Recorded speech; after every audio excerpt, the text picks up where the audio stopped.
नमस्कार दोस्तों। तो आप सभी का स्वागत है एक बार फिर से हमारे चैनल में। मैं अमन शर्मा। आज हम जो है देखते हैं, जो हमने साइंस का अपना पहला चैप्टर कवर करा है, आज हम देखेंगे दूसरा चैप्टर, एसिड बेस और सॉल्ट वाला। ठीक, तो आज हम जो है चैप्टर दूसरा स्टार्ट करते हैं। ये तीसरा नहीं है, ये दूसरा है। कौन सा है?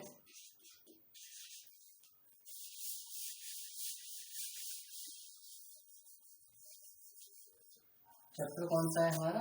एसिड बेसिस और सॉल्ट। ठीक है, यही वाला तो चैप्टर है। तो आज हम देखते हैं एसिड बेस और सॉल्ट। ठीक, सुना तो बहुत ही होगा। देखो, ये एसिड है, ये बेस है, ये सॉल्ट है। सॉल्ट तो जो देखो दिन रात ही सुन रहे हो, अपने घरों में खाते पीते होगे। तो यहाँ पर आज जो है इस चैप्टर को 20 से 25 मिनट के अंदर इतने अच्छे से डिस्क्राइब कर दिया जाएगा कि देखो, कुछ लोगों की प्रॉब्लम क्या रहती है, जो सीबीएसई बोर्ड वाले रहते हैं या फिर यूपी बोर्ड वाले रहते हैं, तो उनकी दिक्कत क्या रहती है कि वो जो है मतलब इंग्लिश टू हिंदी जो है ट्रांसलेट नहीं कर पाते हैं। शुरुआत में मेरी भी यही दिक्कत रहती थी। तो ये इसी प्रॉब्लम को, मतलब जो प्रॉब्लम मैंने समझी है, उस प्रॉब्लम को सॉल्व करने के लिए मैं आज यहाँ पर हूँ कि मतलब मैं अपने नोट्स से मैं जो है आपको आसान भाषा में चीजें समझा सकूं। ठीक, तो यहाँ पर आप जो 20 से 25 मिनट में एक चैप्टर बहुत ही आसानी से समझ सकते हो। और जो नोट्स हैं, जो मेरे नोट्स हैं, वो मैं लिंक जो है डिस्क्रिप्शन में प्रोवाइड कर दूंगा। आप जो है वहां से डाउनलोड कर सकते हो। और सबसे बड़ी बात, नोट्स के साथ साथ आपको जो है वेरी इंपॉर्टेंट क्वेश्चन जो आपके एग्जाम्स में मिलते हैं, वो भी आपको उसी के साथ अटैच करके दे दूंगा। ठीक, ये चीज सिर्फ और सिर्फ सीबीएसई बोर्ड वालों के लिए है। और यूपी बोर्ड वाला अगर कोई व्यूअर है मेरा, तो जो है वो मुझे कमेंट बॉक्स में बता दे, मैं उसको डायरेक्ट मेल कर दूंगा। ठीक है, तो अब हम स्टार्ट करते हैं अपना चैप्टर, एसिड। एसिड क्या होता है? एसिड हमारा क्या होता है? अगर हम एसिड की बात करते हैं तो एसिड हमारा क्या होता है? तो ये चीज हमें पता है कि मतलब हमने जो अपनी डेली लाइफ से सुना है। अगर हम केमिस्ट्री के पॉइंट ऑफ व्यू से बात ना करें, अगर अपने डेली के पॉइंट ऑफ व्यू से बात करें, तो एसिड क्या है कि एसिड को हम तेजाब कहते हैं। ठीक, तेजाब मतलब देखो बहुत सारी जगह यूज होता है। कहाँ कहाँ यूज होता है? ये सबसे ज्यादा तो आपका जो है जो घर के बैटरीज वगैरह होते हैं उसमें यूज होता है।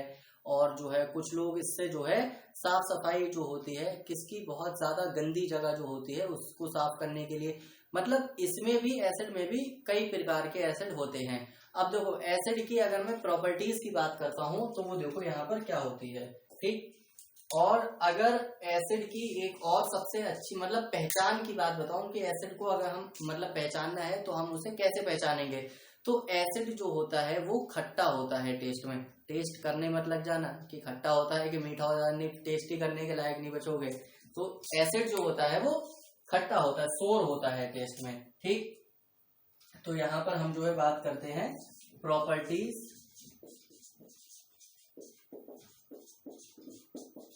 Of acid. ठीक, एसिड की प्रॉपर्टीज की। तो सबसे पहली प्रॉपर्टी क्या होती है कि ये टेस्ट में खट्टा होता है। ठीक, टेस्ट में खट्टा होता है। और दूसरी बात क्या होती है कि एक जो है लिटमस पेपर नाम का एक इंडिकेटर होता है। लिटमस पेपर देखो आपने सभी ने सुना होगा, नहीं देखा हो तो आप जो है मतलब एक्सप्लोर कर सकते हो, गूगल पे जाके आप देखो लिटमस पेपर क्या होता है। ठीक, तो एसिड के साथ में लिटमस पेपर क्या होता है, चेंज हो जाता है ब्लू टू रेड। ठीक, ब्लू टू रेड में जो मतलब रेड में चेंज हो जाएगा। अगर आप जो है लिटमस पेपर को अगर आप किसी एसिड में डालोगे तो वो अपना कलर चेंज करके ऑटोमेटिक जो है रेड में आ जाएगा अपने आप। ठीक, और जो है इसकी क्या प्रॉपर्टीज होती हैं? इसकी और कोई प्रॉपर्टी नहीं है। अगर प्रॉपर्टीज पढ़ने बैठोगे बहुत सारी प्रॉपर्टीज होती हैं। ठीक, एग्जाम्पल क्या होता है, कौन कौन से एसिड होते हैं? HCl होता है आपका, H2SO4 हो गया आपका, मतलब बहुत सारे तरीके के एसिड होते हैं। और अगर इसी के साथ साथ मैं जो है बेस की प्रॉपर्टी की बात करूं, प्रॉपर्टीज ऑफ बेस। बेस की प्रॉपर्टीज हमारी कौन सी होंगी कि बेस जो होता है वो कड़वा होता है। बेस हमारा कड़वा होता है, बिटर इन टेस्ट। मार कर दिया, साथ नहीं दे रहा। ठीक है। और ये जो है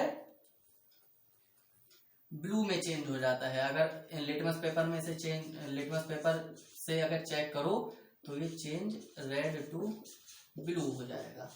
ठीक है। और इसके एग्जाम्पल क्या है, NaOH है, KOH है, मैं बहुत सारे एग्जाम्पल्स हैं। ठीक, यहाँ पर भी बहुत सारे एग्जाम्पल्स होते हैं।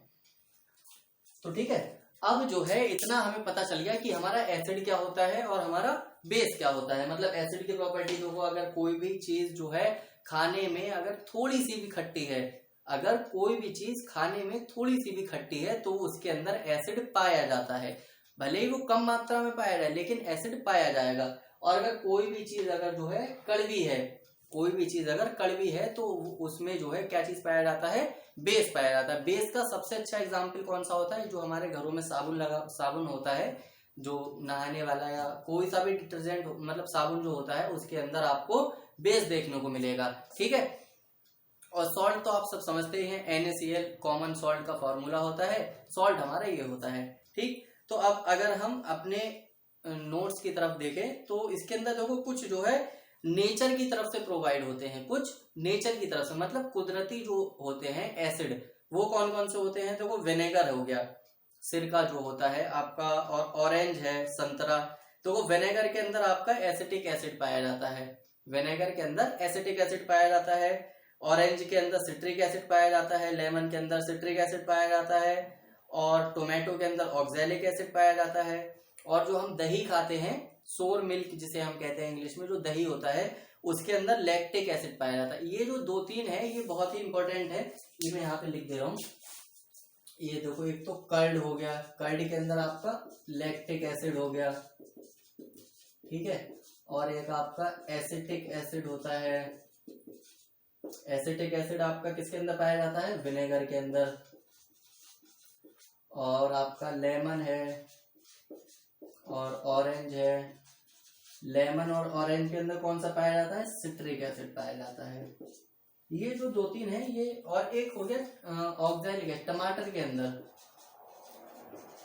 टमाटर के अंदर ऑक्सैलिक एसिड होता है, ठीक है। ये सिट्रिक एसिड हो गया, ठीक, समझ रहे हैं। तो मतलब जो भी हम चीजें यहाँ से खाते हैं, नेचर जो हम नेचर की तरफ से हमें जो प्रोवाइड है, अगर हम वो चीज खाते हैं तो उसके अंदर भी कुछ चीजों के अंदर एसिड पाया जाता है।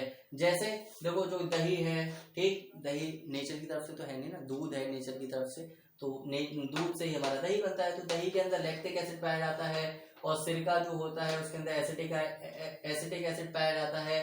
और देखो लेमन और ऑरेंज मतलब जो नींबू और संतरा होता है उसके अंदर आपका सिट्रिक एसिड, और टोमेटो के अंदर ऑक्सैलिक एसिड पाया जाता है, ठीक। तो इसी के साथ हम आगे बढ़ते हैं। Acid base indicator, acid base indicator हमारा क्या होता है, इंडिकेटर क्या होता है, सबसे पहली चीज तो मैं ये पूछ रहा हूँ, इंडिकेटर क्या होते हैं। इंडिकेटर जो है हमारा कुछ भी ऐसी चीज होती है जो हमें कुछ इंडिकेट करती है, जो हमें कुछ इंडिकेट करती है। जैसे हमारे घरों में जो बोर्ड लगा हुआ होता है, लाइट का बोर्ड, उसके अंदर एक आपने देखा होगा साइड से ना रेड रेड कलर का लगा हुआ होता है, वो ब्लिंक करता रहता है, वो भी इंडिकेटर है। तो उससे हमें क्या पता चलता है कि हमारे यहाँ लाइट आ रही है या फिर नहीं आ रही है। अगर वो ऑन है तो मतलब लाइट आ रही है, अगर ऑफ है तो फिर लाइट नहीं आ रही है। तो ऐसे ही कुछ हमारे इसके एसिड बेस के जो होते हैं इंडिकेटर्स होते हैं। पहला इंडिकेटर हमारा कौन सा हो गया, लिटमस पेपर, सॉरी यहाँ पर लिखना ही मैं भूल गया, change blue to red litmus paper, और यहाँ पर भी लिटमस पेपर, ठीक है। तो यहाँ पर हमारे पास इंडिकेटर्स कौन कौन से होते हैं, देखो पहला तो हमारा लिटमस पेपर हो गया, ठीक है। उसके बाद हमारा क्या हो गया, एक आता है हमारा टर्मेरिक, टर्मेरिक जो होता है वो हल्दी होती है, ठीक। और उसके बाद एक आता है methyl orange, methyl orange, methyl orange के बाद एक और होता है फिनोल्फथलीन, फिनोल्फथलीन, ठीक है।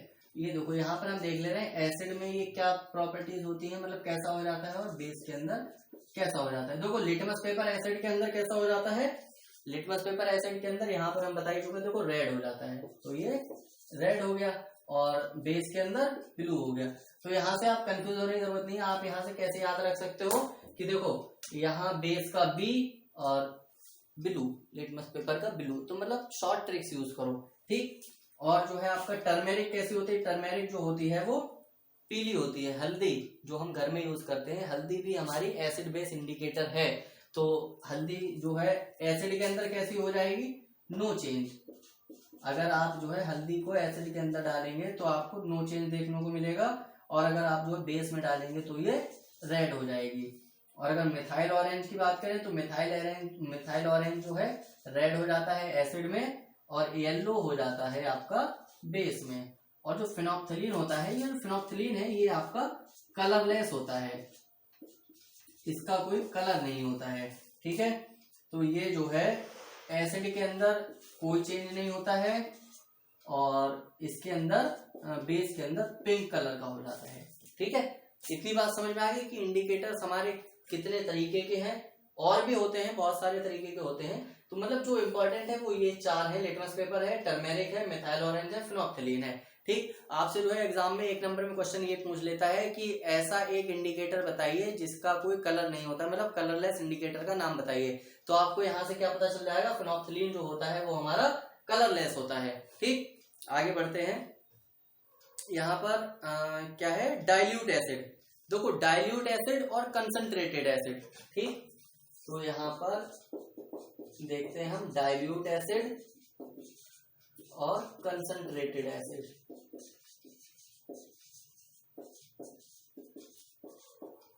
देखो डाइल्यूट एसिड की अगर मैं बात करूं तो डाइल्यूट एसिड क्या होता है, डाइल्यूट एसिड जो है या डाइल्यूट सॉल्यूशन जो अगर मैं कहूं तो एक ऐसा सॉल्यूशन जिसके अंदर एसिड की मात्रा कम हो और वाटर की मात्रा ज्यादा हो। मतलब जिसके अंदर एसिड की मात्रा कम हो तो वो हमारा डाइल्यूट सॉल्यूशन हो जाएगा, और जो है जिसके अंदर एसिड की मात्रा ज्यादा हो वो हमारा कंसंट्रेटेड हो जाएगा।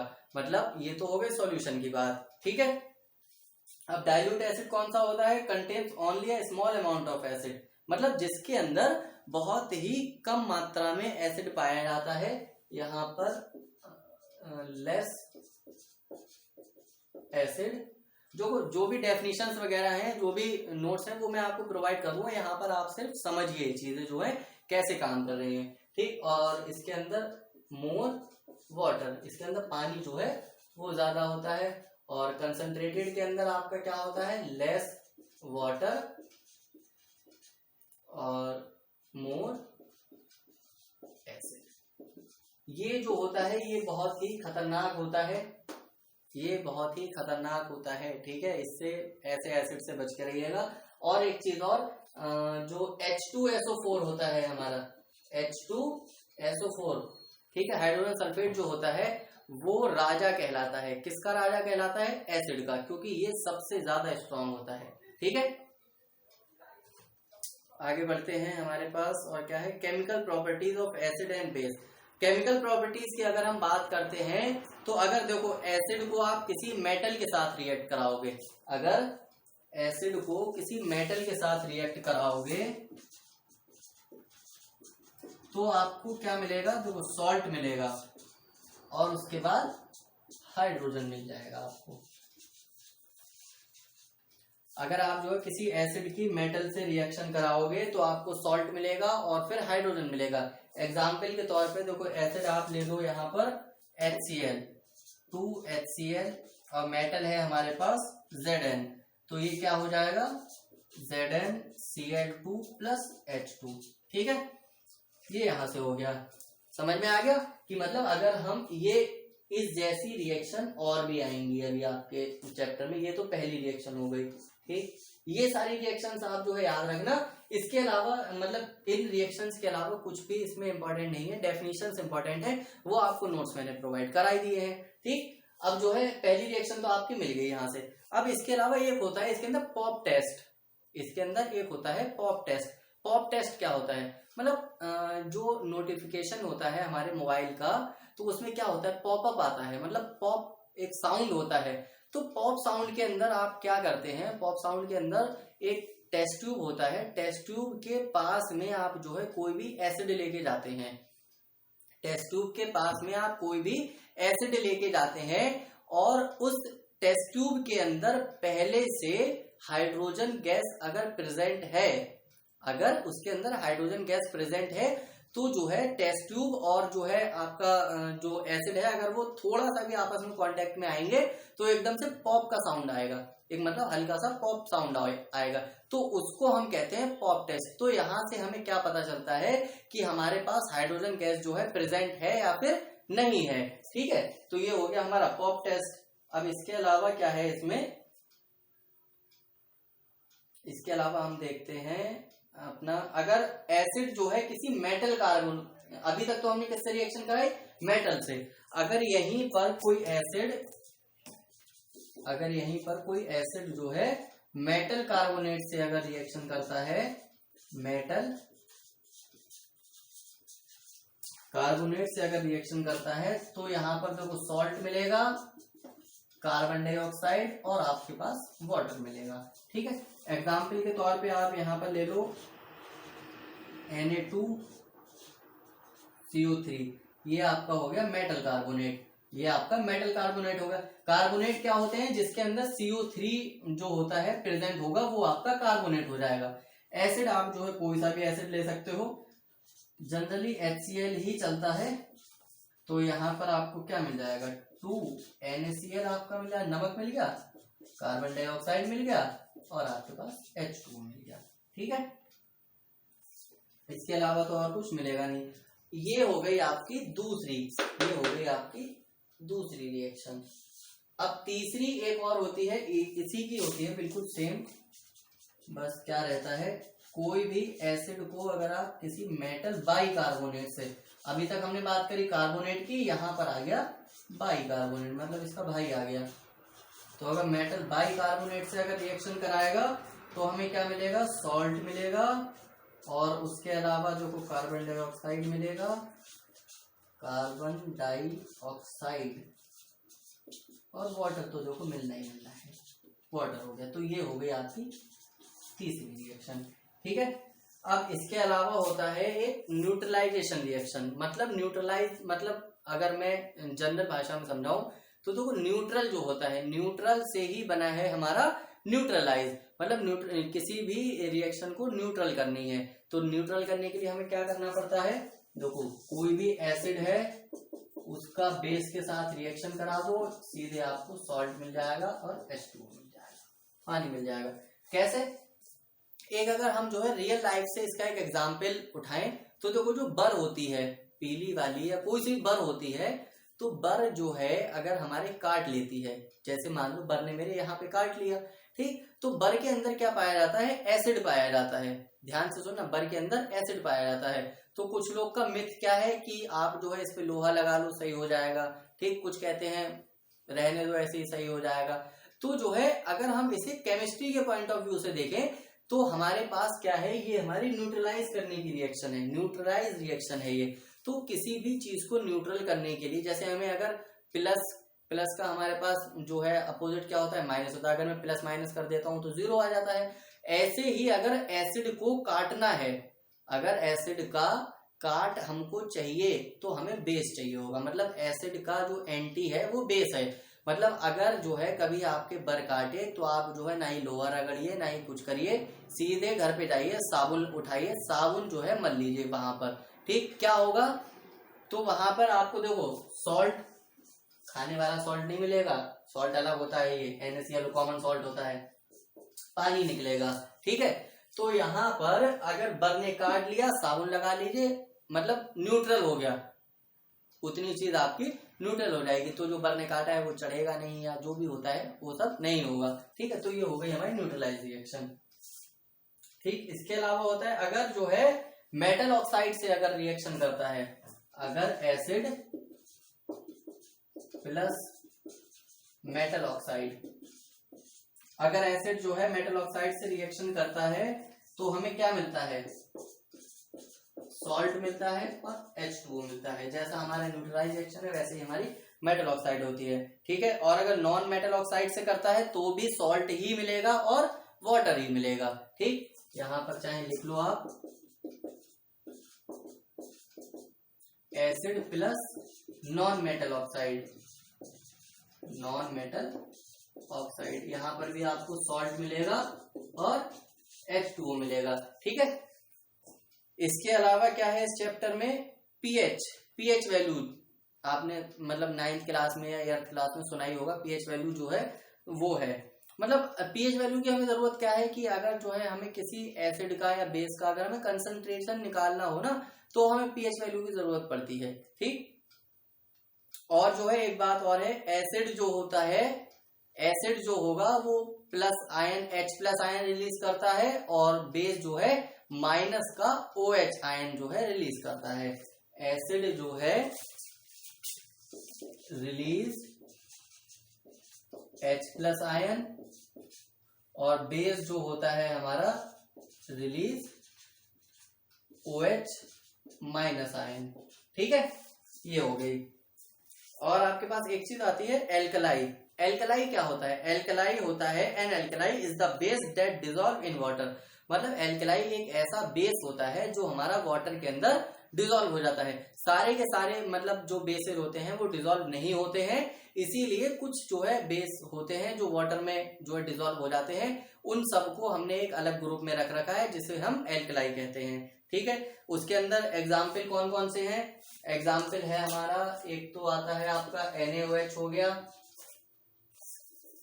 ठीक है। एक हो गया आपका NaOH और एक हो गया आपके पास KOH, एक आता है आपका कैल्शियम हाइड्रोक्साइड और एक हो गया आपका NH4OH, ठीक है। ये 4 होते हैं कॉमन एल्कलाई, कॉमन एल्कलाइड आपके ये हो गए, ठीक है। और इस चैप्टर के अंदर और एक चीज और है, वो क्या है इम्पोर्टेंट, न्यूट्रल सॉल्ट। देखो सॉल्ट ये तो हो गया आपकी एसिड और बेस की बात। अगर हम सॉल्ट की बात करते हैं तो सॉल्ट हमारा देखो 3 तरीके का होता है। पहला होता है न्यूट्रल सॉल्ट, दूसरा होता है एसिडिक सॉल्ट, तीसरा होता है बेसिक सॉल्ट। न्यूट्रल सॉल्ट कब हमें मिलता है, जब हम स्ट्रॉन्ग एसिड और स्ट्रॉन्ग बेस का रिएक्शन कराते हैं। न्यूट्रल सॉल्ट हमें कब मिलता है, जब हम स्ट्रॉन्ग एसिड और स्ट्रॉन्ग बेस का जो है रिएक्शन करा देते हैं तो हमें न्यूट्रल सॉल्ट मिल जाता है। और अगर हम स्ट्रॉन्ग एसिड और बेस का रिएक्शन कराते हैं, सिर्फ और सिर्फ स्ट्रॉन्ग एसिड और बेस का, तो हमें एसिडिक सॉल्ट मिलेगा। और अगर हम सिर्फ एसिड और स्ट्रॉन्ग बेस का करा देते हैं तो हमें बेसिक सॉल्ट मिलता है। मतलब अगर हमें एसिडिक चाहिए तो हमें एसिड की मात्रा ज्यादा रखनी पड़ेगी और अगर हमें बेसिक चाहिए तो हमें बेस की मात्रा ज्यादा रखनी पड़ेगी, ठीक है। और जो है इसके अंदर एक टॉपिक और है ब्लीचिंग पाउडर। ब्लीचिंग पाउडर जो है कैसे बनता है, सबसे पहले हम जो है कैल्शियम हाइड्रोक्साइड जो होता है उसे हम क्लोरीन के साथ रिएक्शन कराते हैं। कैल्शियम हाइड्रोक्साइड को क्लोरीन के साथ जब हम रिएक्शन कराते हैं तो हमें CaOCl2 प्लस वाटर मिलता है। तो ये जो होता है ये हमारा ब्लीचिंग पाउडर होता है, ये हमारा ब्लीचिंग पाउडर होता है,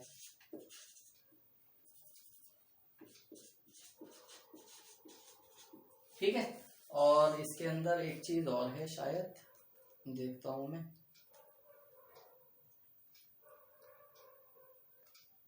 प्लास्टर ऑफ पेरिस, ठीक है। POP जो होती है प्लास्टर ऑफ पेरिस, तो प्लास्टर ऑफ पेरिस का भी ये फॉर्मूला देखो, इसके अंदर 3 फॉर्मूले होंगे, वो आपके बहुत इंपॉर्टेंट है। पहला हो गया आपका जिप्सम का, दूसरा हो गया आपका ये ब्लीचिंग पाउडर का और तीसरा आ गया आपका POP का, ठीक, मतलब प्लास्टर ऑफ पेरिस का। तो प्लास्टर ऑफ पेरिस का क्या है, CaSO4.12H2O प्लस 1/2 H2O। तो यहां से क्या मिलेगा, CaSO4.2H2O, ठीक है, ये आ जाता है। अब देखो प्लास्टर ऑफ पेरिस का यूज कहाँ होता है, अगर हमें कोई चीज डेकोरेट करनी है या फिर हमें जो है घरों में मतलब वॉल्स पे अगर हमें स्मूथनेस चाहिए होती है तो हम POP का यूज कराते हैं, ठीक है। तो ये सब जो है कुछ जो टर्म्स हैं, जो फॉर्मूलेज हैं वो हमने यहाँ पे लिख दिए, बाकी नोट्स में है। और जो है इस चैप्टर के अंदर कुछ भी नहीं है, इस चैप्टर में बस इतनी सी डेफिनेशंस थी और इतने से ही जो मेन चीज है ना इस चैप्टर की वो यहाँ से है, ये ये जो आपके फॉर्मूलेज हैं ये इंपॉर्टेंट है, और उसके अलावा आपकी जो ये रिएक्शंस है ये इंपॉर्टेंट है, ये आपको याद करनी पड़ेगी, ठीक है। इसके अलावा जो है इस चैप्टर में कुछ भी नहीं है। बाकी मिलते हैं नेक्स्ट वीडियो में, तब तक के लिए थैंक यू।